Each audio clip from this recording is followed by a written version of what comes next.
육신을 따르는 자란 사람을 따르는 자, 사람의 생각을 더 좋아하고 의지하는 사람입니다. 영을 따르는 자는 하나님을 따르는 자. 요한복음 4장 24절에서 하나님은 영이시라고 말씀하셨습니다. 그러므로 영을 따르는 자는 하나님의 생각, 하나님의 말씀을 더 좋아하고 의지하고 따르는 사람입니다. 로마서 8장 6절. 육신의 생각은 사망이요 영의 생각은 생명과 평안이니라. 육신, 사람의 생각을 따르고 살면 그 마지막은 사망입니다. 지옥입니다. 하나님의 뜻, 하나님의 생각, 하나님의 말씀을 따르고 살면 그 마지막은 생명을 얻습니다. 영원한 생명과 영원한 평안이 있는 천국에 가게 됩니다. 로마서 8장 7절. 육신의 생각은 하나님과 원수가 되나니 이는 하나님의 법에 굴복하지 아니할 뿐 아니라 할 수도 없음이라. 하나님의 영이 함께하지 않으면 사람은 하나님의 뜻을 따를 수 없습니다. 왜냐하면 사람의 지혜로는 하나님의 뜻을 이해하기 어렵습니다. 하나님은 천지를 창조하신 전지전능하신 분이십니다. 세상 사람의 지혜를 다 모아도 하나님의 지혜를 따라갈 수 없습니다. 그럼 어떻게 해야지 하나님의 뜻을 알고 하나님의 뜻, 하나님의 생각, 하나님의 말씀대로 따르면서 살 수 있을까요?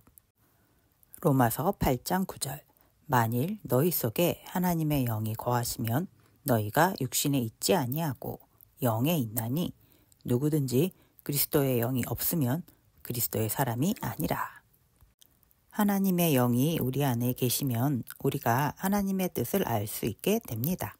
그래서 하나님의 생각을 깨닫고 하나님의 말씀대로 따르면서 살 수 있습니다. 우리 안에 거하시는 하나님의 영은 예수님의 영이시기도 합니다. 우리 안에 거하실 수 있는 하나님의 영은 예수님의 영이시면서 진리의 영입니다. 예수님을 살리신 영이시면서 우리를 하나님의 자녀로 거듭나게 해주시는 영이십니다. 로마서 8장 16절. 성령이 친히 우리의 영과 더불어 우리가 하나님의 자녀인 것을 증언하시나니.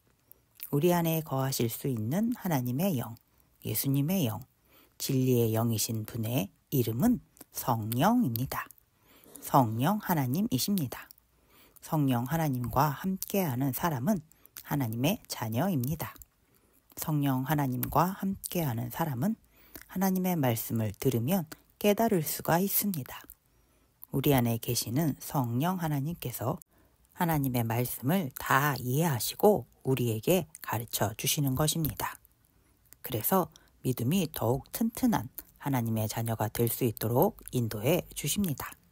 극일교회 어린이 여러분, 하나님의 살아계심을 믿고 예수님만이 그리스도이심을 믿게 되는 것은 우리 안에 성령께서 함께 계시기 때문에 가능한 것입니다.